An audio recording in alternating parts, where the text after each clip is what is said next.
వైఎస్ఆర్సీపీ అధికార ప్రతినిధిగా నియమితురాలైన తరువాత యాంకర్ శ్యామల చేసినటువంటి మొదటి వీడియోనే చంద్రబాబు గారిని అలాగే లోకేష్ గారి మీద విమర్శలు చేస్తూ ఆవిడ చేసినటువంటి మొదటి వీడియో బూమరాంగ్ అయిందని వైసీపీ నేతలు యాంకర్ శ్యామలకి దిశానిర్దేశం చేయడంలో విఫలమయ్యారని, అందువల్లనే యాంకర్ శ్యామలకి వైఎస్ భారతిరెడ్డి వార్నింగ్ ఇచ్చారు అనేటువంటి ప్రచారం ఇప్పుడు సోషల్ మీడియాలో ఉధృతంగా ప్రచారం అవుతున్నటువంటి నేపథ్యంలో ఈ అంశం మీద మనం విశ్లేషణ చేసుకునేటువంటి ప్రయత్నం అయితే చేద్దాం. ప్రస్తుతం మనతో పాటు ఉన్నారు ప్రముఖ రాజకీయ విశ్లేషకులు కృష్ణకుమారి గారు. మేడంతో మాట్లాడడం.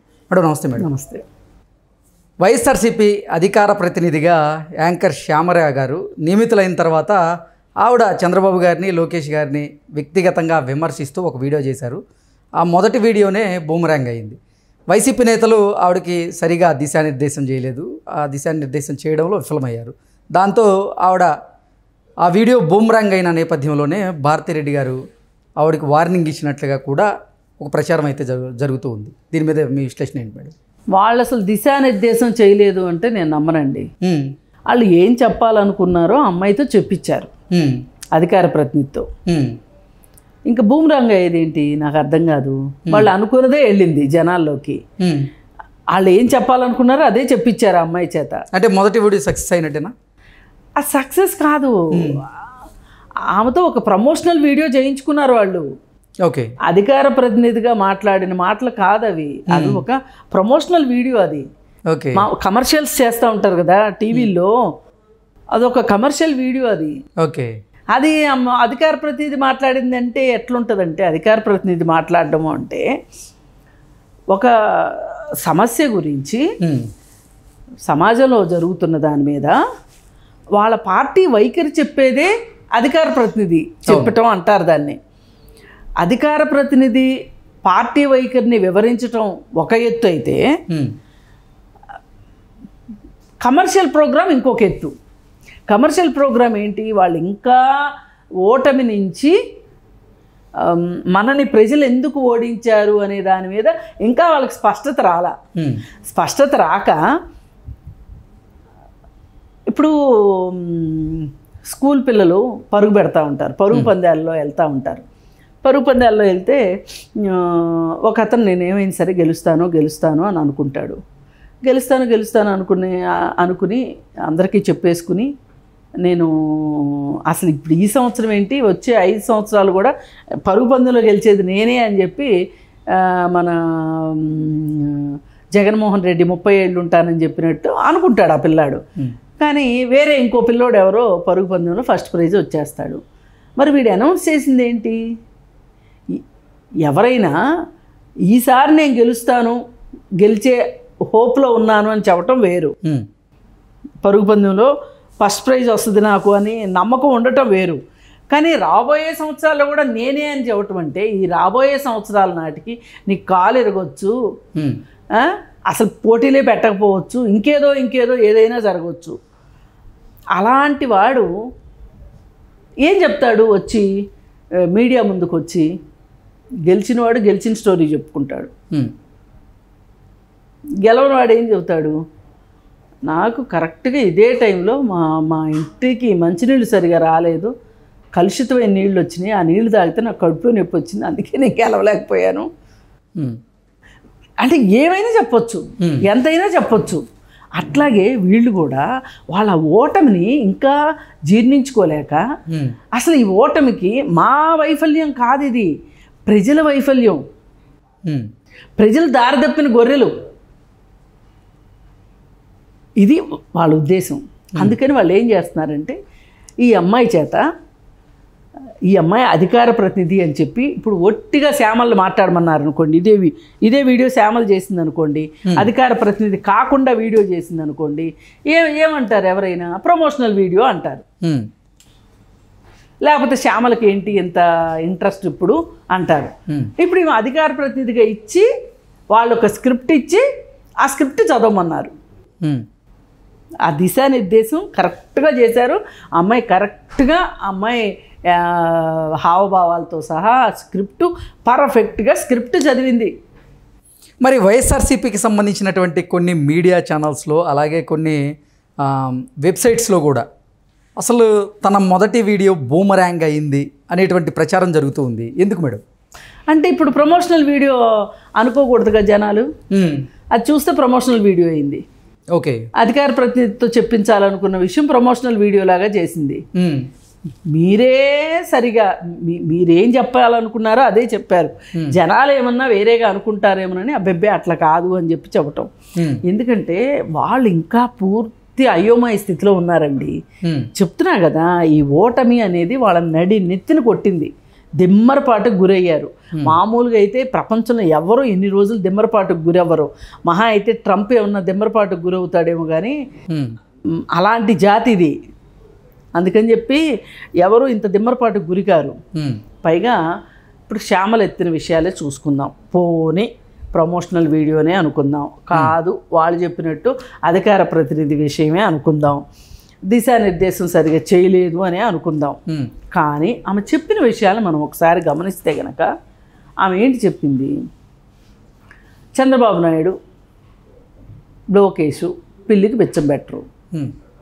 ఎందుకు పెట్టాలి? ఎవరైనా ఎవరి సొంత డబ్బులైనా తీసుకొచ్చి పెడుతున్నారు ఇక్కడ. రాజకీయాల్లో ఏ రాజకీయ నాయకుడైనా గవర్నమెంట్ ఖజానా మీద ఆధారపడి బతుకుతున్నారు వీళ్ళు. జీతాలు తీసుకునే దగ్గర నుంచి, వెహికల్స్ దగ్గర నుంచి, సెక్యూరిటీ దగ్గర నుంచి, తినే బిస్కెట్ల దగ్గర నుంచి, తాగే మంచినీళ్ళ దగ్గర నుంచి అన్నీ ప్రభుత్వం డబ్బులతోటి కదా జరుగుతుంది. మరి అలాంటప్పుడు ఏదైనా న్యాచురల్ కెలామిటీస్ వస్తాయి, అప్పుడు ఇచ్చేది ఎవరి డబ్బులు? ఎవరింట్లో డబ్బులు వాళ్ళు తీసుకొచ్చి పెడతారా? లేదు, ప్రభుత్వ ఖజానా నుంచే కదా. ఇంకా వాళ్ళు పిల్లికి బిచ్చం పెడితే మీకెందుకు, పెట్టకపోతే మీకెందుకు? ఓకే, ఇప్పుడు ప్రభుత్వ ఖజానా డబ్బుల్ని, సహజ వనరుల్ని అన్యాక్రాంతం కాకుండా చూసుకునేవాడు మొనగాడు కానీ, పేదలకి పంచేవాడు కానీ, ప్రజోపకార్యక్రమాలకు ఉపయోగపడేట్లు చేసేవాడు తప్పెలా అవుతుంది? అసలు ఇప్పుడు ఇవన్నీ చెయ్యాలి అంటే, ఇంట్లో డబ్బులు తీసుకొచ్చి పెట్టాలి అంటే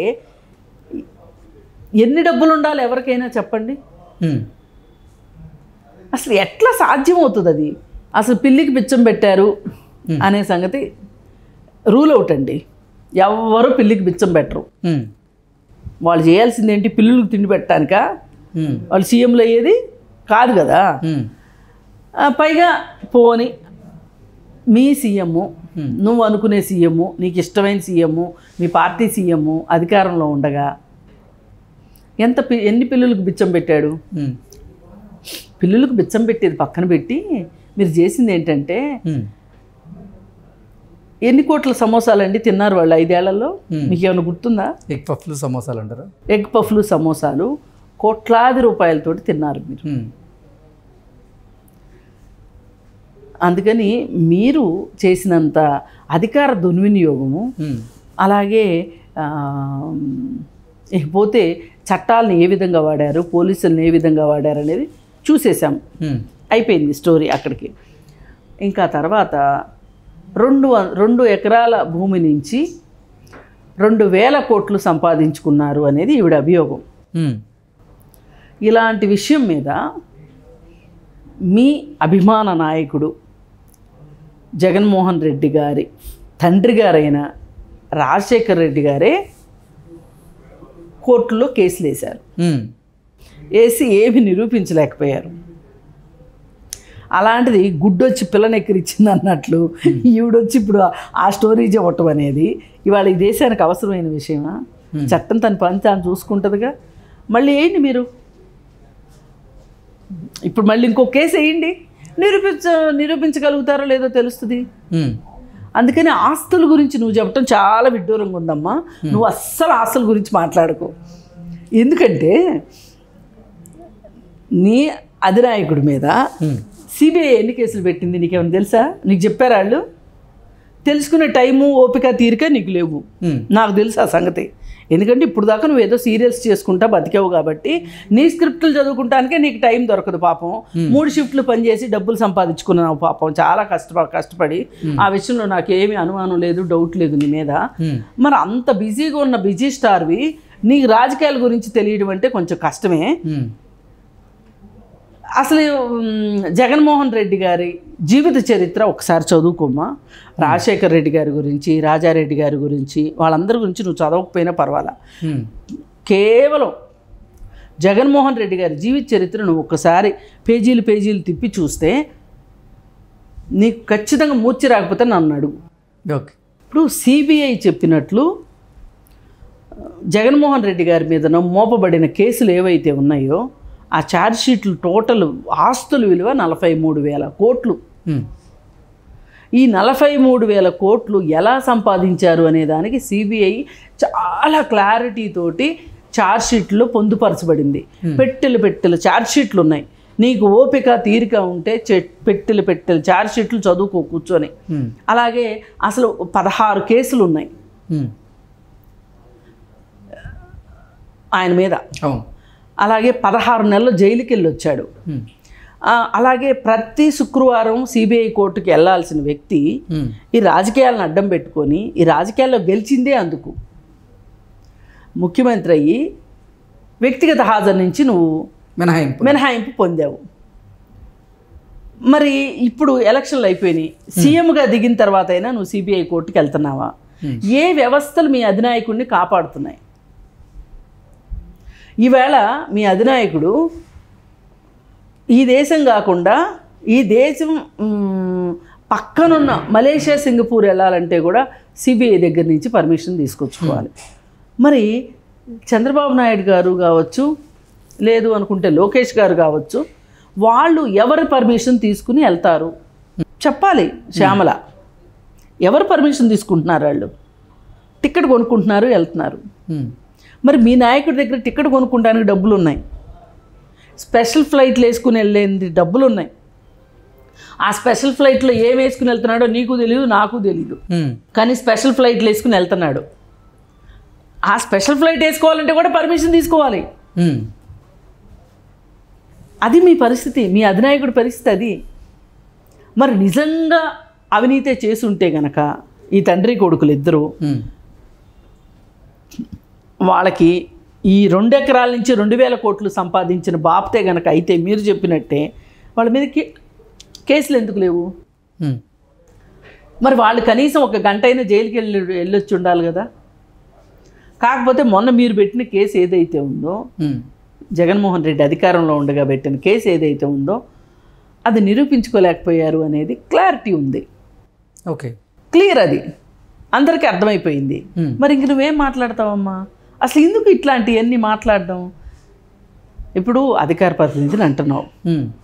అధికార ప్రతినిధి అయినప్పుడు నువ్వు చక్కగా టీవీ శాటిలైట్ ఛానల్స్లో అధికార ప్రతినిధిగా రా, వచ్చి కూర్చుని ఈ వీడియోలు చేయటం దేనికి? దొంగ వీడియోలు చేయటం ఎందుకు? ఆ ఎదురుగా స్క్రిప్ట్ అంతా రాసుకుని ఆ రాసుకున్న స్క్రిప్ట్ని చదవటం దేనికి? అదే నువ్వు టీవీ షోస్కి రా. ఇప్పుడు తెలుగుదేశం పార్టీకి కూడా అధికార ప్రతినిధి జ్యోత్స్న గారు ఉన్నారు. ఆవిడ వస్తారు వాళ్ళ పార్టీ తరఫున, వైఎస్ఆర్ పార్టీ తరఫున నువ్వు రా, మాట్లాడు, నీ గళం వినిపించు, నీ వాణిని వినిపించు, బాగుంటుంది. ఇలా దొంగతనంగా వీడియోలు చేయడం దేనికి? అందుకని నువ్వు చెప్పిన ఏ విషయము కూడా నీ అవగాహన లేమి, రాజకీయ శూన్యత కనిపిస్తున్నాయి తప్పితే వేరే ఏమీ లేవు. ఓకే, నువ్వు ఏదైనా ఒక పర్టికులర్ ఇష్యూ మీద, ఇప్పుడు వరదలు వచ్చినాయి విజయవాడకి, ఈ వరదలు వచ్చిన విషయంలో చంద్రబాబు నాయుడు వాళ్ళు ఏం చేశారు, ఏం చేయలేదు అని మాట్లాడు. నువ్వేంటి చెప్తున్నావు? 1,00,00,000 కోట్లు ఇచ్చారని చెప్తున్నావు. అసలు హుదూ తుఫాన్ అప్పుడు ఇచ్చిన ₹1,00,00,000 ఇంతవరకు ఇవ్వలేదంట. అసలు ఇప్పుడు ఈ ఇచ్చిన ₹1,00,00,000కి సంబంధించి ఏమైనా కౌంటర్ ఫైల్ ఉంటే చూపించు. అందరూ వెళ్ళి నాయకుల దగ్గరికి వెళ్ళి చెక్కులు ఇచ్చి ఫోటోలు దిగి సోషల్ మీడియాలో పెట్టుకుంటున్నారు, పేపర్లో వేయించుకుంటున్నారు. మీరు కూడా వేయించుకోండి అట్లా. పోనీ చంద్రబాబు నాయుడు మొహం చూడడం మీకు ఇష్టం లేదు, లోకేష్ మొహం చూడటం ఇష్టం లేదు, ప్రభుత్వ ముఖ్య కార్యదర్శి ఉంటారు కదా సిఎస్ దగ్గరికి వెళ్ళి, చీఫ్ సెక్రటరీ దగ్గరికి వెళ్ళి ₹1,00,00,000 వీడియో చెక్ ఇవ్వచ్చుగా. అందుకని నీకు స్థాయి ఏంటి, నువ్వు ఎంతవరకు మాట్లాడగలవు? నువ్వు సినిమాకి తక్కువ, సీరియల్కి ఎక్కువ. అక్కడ ఉంటే సినిమాల కోసం ట్రై చేసుకుంటే మంచిది. ఓకే, అందుకని నువ్వు రాజకీయాల్లోకి వచ్చి ఇక్కడ నువ్వు పిసికే గోధుమ పిండి ఏమి లేదమ్మా, అందుకని నువ్వు పిండి పిసికే అవసరమే లేదు, అందుకని నీ పని నువ్వు చేసుకుంటే నీ వృత్తిలో నువ్వు ఉంటే చాలు. ఇప్పుడు ఏంటంటే వాళ్ళు ఏదైనా ఒక విషయం వచ్చింది అన్నప్పుడు వార్తల్లో నిలబడటానికి సాయశక్తుల ప్రయత్నం చేస్తూ ఉంటారు. మొదటిసారిగా జత్వానీ కేసు బయటపడినప్పుడు గుడ్లవల్లేరు కాలేజీ అంశం తీసుకుని వచ్చి ఏమీ లేని దానికి హడావుడి చేసి అంతమంది ఆవేదనకి మీరు కారణమయ్యారు. అంతమంది ఎంత ఏడ్చారు, ఎంత భయపడ్డారు.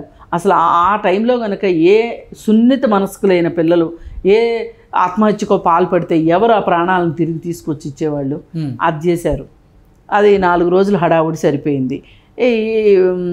ఇంకా కొంత వార్తలు జత్వానీ కేసు, కొన్ని వార్తలు కొంత టైము ఈ గుడ్లవల్లేరు కాలేజీ మీదుగా పోయింది. ఇప్పుడు మళ్ళీ ఐపీఎస్లు అరెస్ట్ అవ్వటము, ఐపీఎస్ని సస్పెండ్ చేయడము, అలాగే ఇంకొంతమందిని పోలీసుల్ని సస్పెండ్ చేయటము జరిగింది. ఇది ఇప్పుడు హాట్ టాపిక్గా ఉంది వాళ్ళ జత్వానిది. ఇట్లా చేశారు, ఇలా ఎలా చేస్తారు అని ఆ టాపిక్ని కొంచెం డైవర్ట్ చేయటానికి ఇప్పుడు సడన్గా ఒక అధికార ప్రతినిధి కావాల్సి వచ్చింది. ఉన్న అధికార ప్రతినిధులందరికీ ఏమన్నా నోర్లు పడిపోయినాయా, లేకపోతే ఏమన్నా అయ్యిందా వాళ్ళకి? వాళ్ళు ఎందుకు రావట్లేదు? ఇప్పుడు కొత్తగా అధికార ప్రతినిధి అవసరం ఏమొచ్చింది? కావాలని ఇప్పుడు వార్తా సమయాన్ని చంపటానికి మాత్రమే ఆవిడ వచ్చింది తప్పితే వేరే అవకాశం లేదు, అవసరమూ లేదు.